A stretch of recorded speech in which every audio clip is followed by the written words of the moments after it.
المؤلف رحمه الله تعالى ونفعنا بعلومه في الدارين amin. Nasihat ke-37. Terimalah nasihatku ini.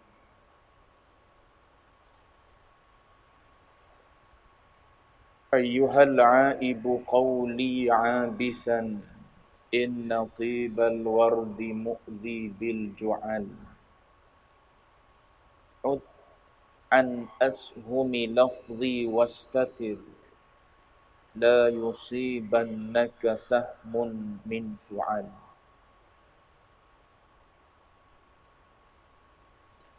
Wahai orang yang mencela perkataanku dan ia cuba mempermainkannya, sedarlah bahawa keharuman bunga mawar itu menyakiti hidung lipas. Mengelaklah dari anak panah perkataanku dan berlindunglah dengan sesuatu. Jangan sampai engkau terkena anak panahku yang tajam ini. Tuan-tuan muslimin, muslimat, sedang jemaah yang dirahmati Allah sekalian. Alhamdulillah. Pertama dan selama-lamanya kita panjatkan puji syukur kepada Allah. Dengan izin taufik hidayah Allah Ta'ala jua, pada malam ini kita sambung bacaan kitab Nasihat Imam Ibnul Wardi yang diterjemah dan dihurai serba ringkas oleh Fadilatul Syekh Ahmad Fahmi Zamzam rahimahullah, diberi nama dengan Ya Bunayya, wahai anakku yang tercinta. Kita sudah berada pada nasihat yang ke-37. Semua ada 40. Nasihat dalam bentuk rangkap syair.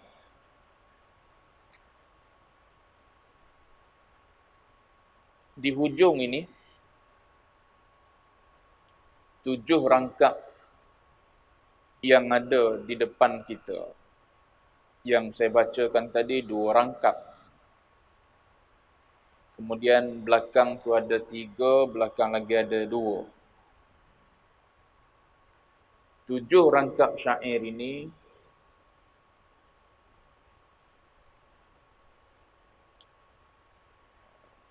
Al-Imam Ibnul Wardi menceritakan perihal ada orang yang tak menerima nasihat dia. Ada orang yang kritik nasihatnya. Itu perkara biasa. Ada orang kritik bukan bermakna apa yang kita sebut salah. Tapi kadang-kadang apa yang disebut itu benar sekalipun, tetap ada orang yang tidak suka. Dia umpama seperti mata lalat. Walaupun dia berada di dalam taman yang penuh dengan bunga-bunga yang harum, tapi bukan jenis lalat. Dia pergi cari, dia pergi hinggap di pokok yang berbau wangi. Bahkan bau wangi itu mungkin menyakitkan dia. Dalam rangkap syair ini, Al-Imam Ibnul Wardi buat perumpamaan dengan ju'al. Ju'al ni Syekh Fahmi terjemah dengan lipas. Lipas ni dia tak boleh dengan bau wangi. Dia suka tempat yang kotor. Begitulah ibaratnya orang yang menolak nasihat yang diberikan oleh Al-Imam Ibnul Wardi. Maka Al-Imam Ibnul Wardi mengumpamakan mereka ini adalah seperti lipas. Walaupun perkataan yang disampaikan 36 tajuk sebelum ini adalah nasihat-nasihat.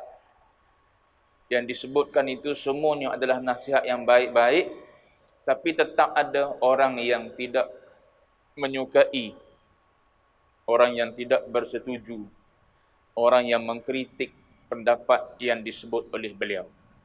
Jadi dia sebut dalam 7 rangkap yang terakhir ini berkenaan dengan dia mempertahankan apa yang disebut tu adalah benar, adalah betul.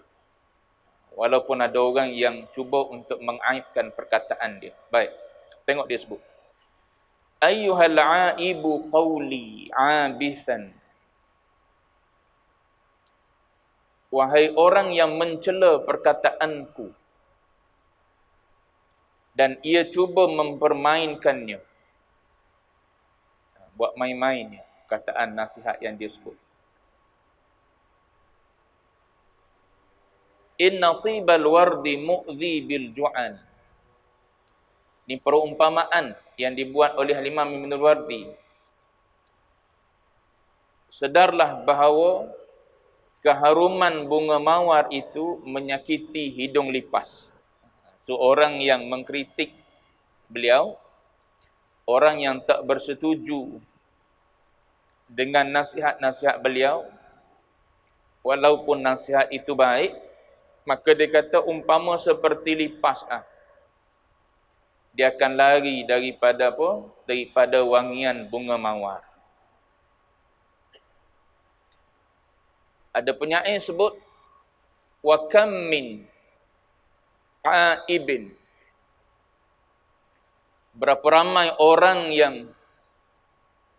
cuba mengaibkan, mencela kataan-perkataan yang sahih, qaulan sahiha, kataan yang sahih, yang benar. Puncanya ialah wa afatuhu minal fahmis saqimi. Itu dalam syair itu. Puncanya ataupun penyakitnya adalah daripada faham yang saqim. Fahaman yang sakit. Fahaman yang sakit ni maknanya tak faham lah. Ada ulama sebut al-insan aduun lima jahil. Manusia ni perangai dia, tabiat dia, aduun lima jahil. Dia memusuhi sesuatu yang dia jahil. Benda-benda yang kita tak maklum, yang kita tak tahu, orang nak buat, kita tak setuju. Contoh. Kalau dulu kan, zaman tu zaman saya pun kecil lagi, tak tahu sangat isu. Cuma dulu Malaysia mula nak buat kereta pertama, agak-agak rakyat Malaysia pada masa tu boleh terima. Mungkin ada yang terima, mungkin ada yang fikir logik ke Malaysia nak buat kereta. Tapi orang yang berada di atas kebenaran ini, dia akan terus menyampaikan kebenaran. Bukan kebenaran kereta lah ni. Contoh ya tadi tu. Walaupun dikritik. Macam kita lah. Contoh lebih dekat lagi untuk kita mudah faham. Macam kita dengan anak lah. Kita berbuih-buih, ibaratnya bahasa orang Melayu kita. Berbuih-buih nasihat daripada mak ayah. Suruh anak belajar. Boleh kata tiap-tiap hari suruh. Belajarlah, jangan duduk main telefon. Belajarlah, jangan duduk apa? Jangan duduk tengok TV je. Duduk dengan gadget je, main game je. Tapi anak saat itu, saat dia dengar mak ayah dia bebel tiap-tiap hari, suruh dia belajar. Sedap tak telinga dia dengar? Tak seronok lah. Kalau waktu tu duduk di ruang tamu, tanya aja tentang pelajaran mungkin, bawa diri masuk duduk dalam bilik tutup pintu. Ayah asyik cakap tentang belajar. Mak pun belajar juga, ayah pun suruh belajar juga. Sebab apa dia jadi gitu? Manusia dia akan aduun lima jahil. Benda yang dia tak nampak lagi. Yang orang tua ni dah nampak. Kita yang orang tua ni dah lalu zaman tu. Dan kita tahu, kalau duduk di Malaysia ni, pelajaran penting. Contoh, SPM lah kalau di Malaysia ni. Memang penting. Tuan-tuan berumur 50, nak menjawat jawatan dalam kerajaan, tuan-tuan tak ada SPM, kena ambil SPM. Berapa ramai yang duduk ambil SPM? Saya pernah jumpa lah untuk apa? Untuk nak ambil subjek bahasa Arab. Subjek bahasa Arab kan ada ujian lisan. Kadang-kadang ada guru kafar. Umur berapa dah? 40 lebih. Tapi sebab nak jawatan, nak kerja, tak ada SPM. Nak kena ambil bahasa Arab. Kena juga duduk ujian lisan.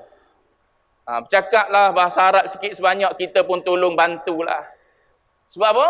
Sebab di Malaysia ni, SPM itu ibarat seperti kunci besar lah. Untuk seorang anak, seorang remaja, nak pergi lebih jauh lagi. SPM ni kalau tuan-tuan ada anak, ataupun tuan-tuan sendiri lalu, hatta duduk di tahap habis dah sarjana muda, nak naik master PhD, nak mohon tu kena kepil sekali lagi SPM. Padahal dah ada first degree. Dah ada first degree, nak buat master dah, kena kepil lagi SPM. Nak sambung PhD, kena kepil lagi sijil SPM yang duk ambil umur 17. Ambil PhD umur berapa dah? 48 dah contoh. Sijil umur 17, kena kepil lagi. Tu yang mak ayah berbuih-buih suruh belajar waktu umur 17 tu. Tapi anak dengar tak waktu tu? Anak ibarat mak ayah ni menghalang kebebasan dia. Bagi dia duduk dengan phone, duduk dengan game, duduk dengan laptop, duduk dengan dengan mainan-mainan dia, itulah yang menyeronokkan dia dan itulah dunia dia. Sama dengan apa yang Al-Imam Ibnul Wardi sedang bagi tahu ni. Orang yang mengaibkan perkataan dia ataupun orang yang kritik, yang menolak perkataan, walaupun dia kata nasihat yang aku bagi ni adalah nasihat yang baik-baik. Sebelum daripada ni, nasihat yang ke-36, Al-Imam Ibnul Wardi suruh keluar. Suruh keluar belajar, bukan setakat duduk di satu tempat, keluar. Sebab apa? Itu jalan mematangkan ilmu. Kalau setakat duduk di tempat kita je, dia tak luas ilmu tersebut. Saya ingat ada seorang hamba Allah. Dia tengok saya pakai kopiah macam ni kan, tuan-tuan. Nampak rambut ni kan. Dia kata, ustaz macam Yahudi. La haula wala quwata illa billah. Macam Yahudi. Tuan-tuan keluar daripada Malaysia, tuan-tuan akan jumpa ulama, bukan kopiah je, pakai serban, ada jambu lagi kat depan. Jangan gopoh. Sebab tu ilmu matang bila kita keluar. Merantau jauh, kita pergi ke negara-negara. Kita berimpun dengan orang-orang yang lebih besar kelompok dia. Lebih besar circle dia. So kita akan melihat, kita tak mudah menghukum. Kita duduk dalam negara kita, kita tengok, gini cara orang semayang. Kan contoh. Tuan-tuan pergi ke Mekah, tuan-tuan tengok, macam-macam cara orang semayang. Yang perbuatan-perbuatan sunat tu lah. Perbuatan-perbuatan yang rukun tu semua sama je. Cuma nak bagi tahu, yang ni duduk gini, yang ni duduk macam ni, yang ni salam macam ni, yang ni qiyam macam ni, tangan tak letak kat mana-mana. Kita baru tengok bila kita keluar daripada negara kita Malaysia. Sebelum ni dia nasihatkan. Nasihat ke-36, ke-35 sebelum ni. Dalam bab belajar dia kata merantaulah, keluarlah daripada tempat engkau. Kerana itu mematangkan ilmu. Elok tak nasihat dia? Elok. Tapi ada orang yang tak puas hati, tak setuju juga. Sama. Contoh yang saya bagi tadi. Sebab apa? Sebab manusia belum sampai ke tahap itu. Dulu, saya cerita pengalaman saya. Waktu mula-mula balik belajar, saya semayang tuan-tuan. Jadi imam tu baca bismillah. Terikut-ikut. Terikut-ikut dengan apa? Dengan budaya tempat kita belajar. Dengan amalan mazhab tempat kita belajar. Tak baca bismillah. Terus masuk ayat dia. Lepas tu ada, saya ingat Babazi lah tegur. Lepas dia tegur tu saya follow dia. Dia kata dalam Malaysia ni, orang baca bismillah. So bacalah bismillah. Apatah lagi tak salah pun baca bismillah. Di Malaysia ni orang baca bismillah. Bismillahirrahmanirrahim. Dan tak salah pun kalau baca dia satu ayat daripada Fatihah. Bab surah ada yang mengatakan satu ayat daripada surah. Cuma tak dibilang sebagai satu nombor daripada surah. Jadi baca. Mula-mula balik lu jubah pun jubah nampak buku lali. Saya ingat sahabat saya yang lebih dahsyat lagi. Beli jubah siap gunting. Gunting. Sebab apa? Sebab baca hadis Nabi. Orang yang pakai pakaian bawah daripada buku lali, tu adalah ahli neraka. Nah, macam mana dah jumpa satu hadis dia? Jumpa dua hadis dia. Bila kita mengaji, jauh lagi kita belajar, maka kita akan bertemu, rupa-rupanya hadis ni dia ada apa? Dia ada banyak apa? Banyak cantuman lagi. Yang ni kena gabungan ni, barulah kita boleh faham. Hadis ni bukan semata-mata larang pakaian yang menutup je atas buku lali, maka semua tak boleh. Tak, ada tujuan dia. Ada hadis lain yang datang menerangkan maksud hadis tersebut. Cuma saya nak sebut itu contoh. Benda yang kita tak faham sekarang, mungkin akan datang kita faham. Orang dah sebut dah. Sekarang ni. Tapi kita tak suka, kita kritik, kita tak setuju dan sebagainya. Itu satu penyakit. Sebab tu saya sebut dalam syair tadi, wa afatuhu minal fahmi saqimi. Datangnya puncanya daripada mana? Penyakitnya adalah datang daripada kefahaman yang sakit. Kefahaman yang sakit. Orang duk cerita hari ni kan, dalam masalah-masalah khilaf yang kita lihat dalam masyarakat kita ini. Berapa ramai satu masalah khilaf, ada orang yang tak setuju, ada orang yang setuju. Yang tak setuju pula ada yang boleh berlapang dada, ada yang tak boleh berlapang dada. Yang tak boleh berlapang dada, yang ni hentam kau-kaunya. Sebab apa? Sebab dia belum dapat kefahaman tersebut.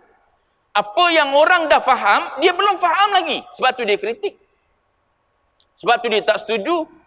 Sebab tu bagi dia, slogan dia adalah kita berjalan, kita mempertahankan Al-Quran dan Sunnah. Adapun ulama tak maksum. Saya ingat ada satu posting yang dibuat oleh Dr. Abdullah Jalil. Dr. Abdullah Jalil ni member juga waktu dia belajar dulu, dia junior dalam 2 tahun lebih kurang itulah. Dia duduk USIM. Dia buat satu posting. Dia kata, geng-geng yang duk beritahu kepada masyarakat, kita adalah pendukung kepada Al-Quran dan Sunnah. Adapun ulama tak maksum. Dia kata perkataan ni, dia orang duk sebut perkataan ni ketika duduk di depan duduk di depan yang sedang mendengar itu, audiens yang mendengar tu adalah orang awam. Tapi bila dia orang ni duduk di depan, yang sedang mendengar dan meneliti perkataan mereka adalah ulama-ulama, pandai pula dia orang kata, pendapat ni datang daripada ulama ni, pendapat ni daripada ulama ni, pendapat ni daripada ulama ni. Pandai pula petik daripada ulama, dah kata ulama tak maksum. Depan orang awam dia kata ulama tak maksum. So kita kena balik pada Quran dan Sunnah sahaja. Depan ulama dia kata ini pendapat daripada Ibnu Hajar, ini daripada Imam Ramli, ini daripada itu, ini dan sebagainya lah. Lain pula percakapan dia. Itu posting yang dibuat. Logik juga saya fikir. Kenapa jadi gitu? Sebab al-fahmus saqim. Kadang-kadang berpunca daripada kita yang belum faham satu-satu isu, menyebabkan kita mengkritik. Itu satu. Yang kedua yang disebutkan oleh Al-Imam Ibn Al-Wardi, boleh jadi juga orang yang mengaibkan dia, orang yang mengkritik dia, orang yang tak setuju ni, Bukan daripada sebab tak faham, tapi kerana penyakit lain yang ada dalam diri. Antaranya ialah hubbus syuhrati wadh-dhuhur. Kerana nak kepada kemasyhuran. Benda tu ada dalam hati. Nak kepada kemasyhuran, nak kepada nama. Walaupun dia tahu apa yang disebut oleh Al-Imam Ibnul Wardi ni adalah benar. Tapi aku nak kritik juga. Ni tak betul ni. Tempat yang disebut ni tak tepat, tak betul. Ada pendapat yang lebih tepat lagi. Yang lebih betul lagi. Kenapa disebut juga walaupun perkataan yang disebut dah betul dah. Terima je lah. Tapi kenapa didatangkan juga kritikan? Sebab Al-Imam Ibnul Wardi mengatakan bahawa ada orang yang dalam jiwa dia ada hubbus syuhrah. Dia nak kemasyhuran. So nama dia naik. Saat dia mengkritik, saat dia komen, saat dia tak setuju, maka orang akan kenal. Fulan bin Fulan rupa-rupanya ilmu dia lebih hebat lagi daripada contoh Al-Imam Ibnul Wardi. Orang-orang yang mengkritik, yang tak setuju dengan apa yang dinasihatkan oleh Al-Imam Ibnul Wardi ni adalah nampaknya ilmunya lebih hebat lagi. Mungkin juga kata Imam Ibnul Wardi datangnya daripada sifat hasad. Biasa. Sama-sama agamawan, tak belik. Ada sifat hasad. Tengok orang ni lebih daripada dia. Hang mengaji dengan siapa? Mengaji dengan ustaz tu. Ustaz tu mengaji tak habis. Dia mengaji universiti tu lah, aku kenal lah. Dia satu batch dengan aku. Mengaji contohnya kat negara sekian-sekian. Dia belajar tak habis. Dia balik tak ada degree pun. Oh, tu dia aib tu. Tapi kenapa cerita? Kadang-kadang tujuan bercerita tu adalah kerana hasad. Kerana dengki. Padahal kawan ni, walaupun katakanlah mengaji di universiti tak lepas. Boleh jadi dia mengaji di pondok dan sebagainya, lebih alim lagi ilmu dia. Sijil bukan petanda seseorang itu alim. Kalau sijil tu petanda kepada kealiman seseorang, maknanya sijil ni kena ada daripada dulu lagi. Bukan zaman kita perlu ada sijil ni. Maknanya dulu-dulu daripada zaman baginda Nabi kena ada sijil dah. Sebab apa? Sebab sijil penentu kepada alim. Tapi sebab bukan itu ukuran dia. Sebab tu ulama-ulama kita dulu bukan lulusan universiti, tapi sangat-sangat alim. Cuma saya nak sebutnya contoh. Contoh berlaku di antara agamawan. Boleh jadi kerana hasad, tengok orang ni lebih. Kenapa dia ni ramai sangat orang duk pergi dengar? Dan ada juga orang cemburu. Kuliah Ustaz Azhar Idrus. Ada juga orang cemburu kalau tuan-tuan baca dalam komen. Ramai orang duk pergi dengar. Sebab apa? Bagi orang yang melihat dengan mata lebah, dia melihat walaupun dalam lawak, ilmu tetap ada. Tapi bagi orang yang melihat dengan mata lipas, kalau dalam syair ni, ataupun kita biasa guna dengan mata lalat, jawab dia seolah-olah macam tak ada mutiara langsung dalam majlis. Majlis mengajar apa, majlis ilmu apa, duk gelak ketawa je, gelak, tak ada apa pun dapat. Pi balik kosong dia tu. Try tanya orang yang keluar daripada majlis tu, tak ada apa pun. Dia punya apa? Dia punya tak suka. Bila tak suka, pasti akan nampak aib dia. Sebut dah kan? Ada syair yang ulama sebut, wa ainur ridha an kulli aibin kalilatun. Ainur ridha, mata yang memandang dengan pandangan redha, pasti dia akan pejam mata je akan apa-apa aib yang datang depan dia. Tu saya sebut dah contoh. Waktu tuan-tuan belum kahwin, kenal calon isteri. Apa yang tuan-tuan nampak pada dia? Oh, semua sempurna. Tengok wajah dia sempurna. Tengok cara dia bercakap sempurna, lemah lembut, keibuan, macam-macam lah ayat penyangat keluar. Tapi bila dah kahwin, kemudian hilang dah ainur ridha. Yang datangnya apa? Wa ainus sakhati. Pandangan mata yang penuh dengan kemarahan, tubdil masawiya. Pasti akan menzahirkan segala keburukan. Tak nampak dah kebaikan ni. Sebab apa? Sebab ainur rida tak ada dah. Yang ada ialah ainus sakhat. Orang yang hasad, begitulah. Dia tengok seseorang dengan benci. So, bila benci, walaupun baik, nampak buruk. Itu yang disebut oleh Al-Imam Ibn Al-Wardi. Ayyuhal aib. Wahai orang yang nak mengaibkan aku. Nak mengaibkan perkataan aku. Nak mengatakan perkataan aku ini adalah perkataan yang sia-sia je. Maka dia kata, inna tibal wardi mu'dhi bil ju'al. Bunga mawar ni, walaupun tabiat kita semula jadi manusia ni suka kepada kecantikan. Suka pada bau wangi. Tapi ada juga makhluk yang tak suka kepada kewangian. Kepada kecantikan. Bila dia bermata lipas. Ataupun bermata lalat. So kita dinasihatkan secara tak langsung daripada Imam Ibnul Wardi, jangan jadi gitu jangan jadi gitu. Tengok dengan kebaikan. Bagilah dia move on dulu. Ni dah baru naik 3 hari Israel dah. Saya sebut contoh tuan-tuan. Sebut contoh. Baru naik sehari, baru akad sumpah sehari 2 dah ada kaitan dengan Israel dah. Sabarlah, bagilah dia buat kerja dulu, kita tengok. Melihat dengan mata lebah. Setiap keaiban akan tak nampak bila kita melihat dengan apa? Dengan mata lebah, dengan mata kebaikan. Tu yang orang boleh duduk dengan bini sampai tua. Kalau tanya apa kebaikan bini, dia boleh bilang. Satu. Apa keburukan bini? Tak ada. Sebab apa? Ainur ridha. Pandangan mata dia pandangan yang penuh dengan kasih sayang. So dia tak akan nampak keaiban yang ada pada orang tersebut. Baik. Tu Al-Imam Ibnul Wardi bagi amaran kepada siapa yang cuba untuk ibarat seperti sailang sailang nasihat-nasihat beliau yang baik ni dikatakan tak baik. Baik. Lalu dia kata apa? Ud. Syekh Fahmi bariskan dal tu mati. Ada kitab bariskan dengan fathah. Udda'an ashumi lafzi wastatir. La yusibannaka sahmun min thu'al. Dia kata apa? Mengelaklah dari anak panah perkataanku.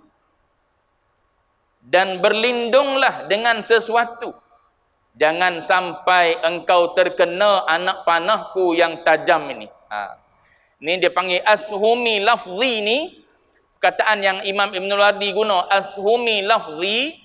Dia panggil idafat musyabbah bih kepada musyabbah. Orang mengaji balaghah. Asalnya gini, dia mengumpamakan lafaz dia ataupun perkataan dia itu kasahmi. Lafzi kasahmi. Maknanya perkataan yang aku ucap, yang aku sebut, nasihat yang aku sebut ataupun yang aku tulis ibarat seperti panahan. Beringatlah engkau yang duk kritik-kritik aku. Kita yang duk kritik ni tak tara mana pun contoh.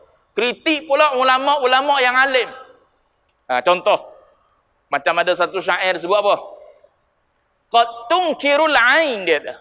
Kadang-kadang mata ni mengingkari bau asyams. Mengingkari matahari. Cahaya matahari ada tak ada. Sebab apa? Min ramadin. Macam mana dah mata dia rabun. Mata dia tak nampak. Orang yang kena penyakit apa? Glaukoma ke apa? Dia panggil. Kalau katarak boleh ubat lagi kot. Ada sahabat saya kena glaukoma. Elok-elok mata celek macam kita. Tapi sekarang dah buta. Na'udzubillah. Akhirnya buta. Hari tu jumpa, sebelah tak nampak dah. Sebelah lagi ni ada separuh.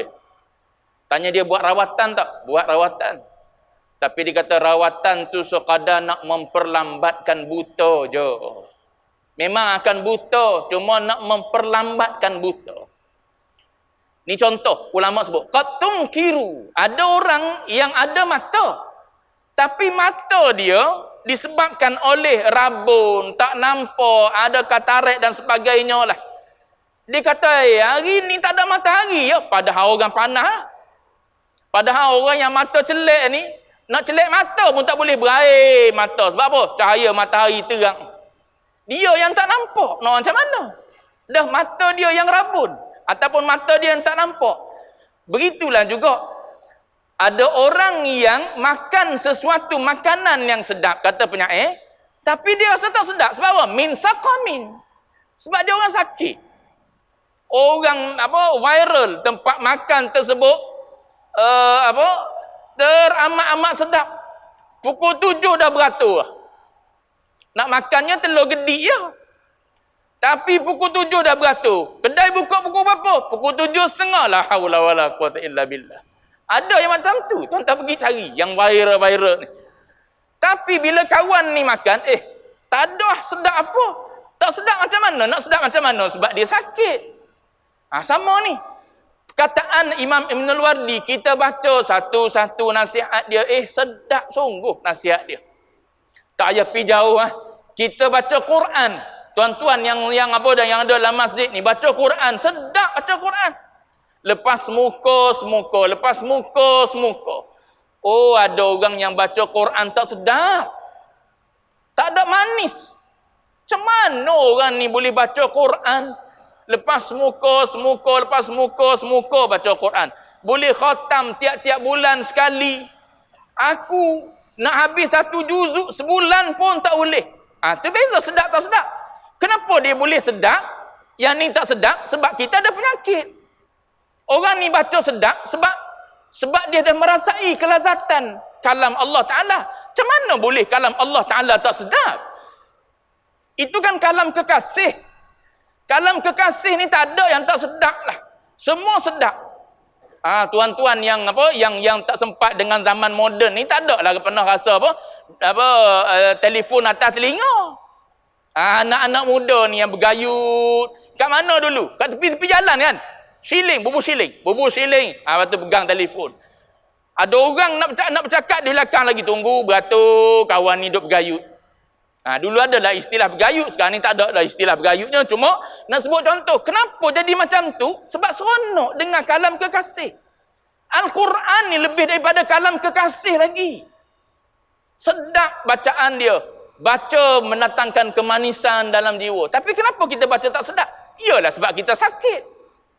Orang baca kitab Al-Imam Ibn al-Wardi ni. Baca berulang-ulang. Khatam baca lagi contohnya. Macam ulama-ulama, kitab ulama-ulama. Ada ulama baca habis khatam mula balik.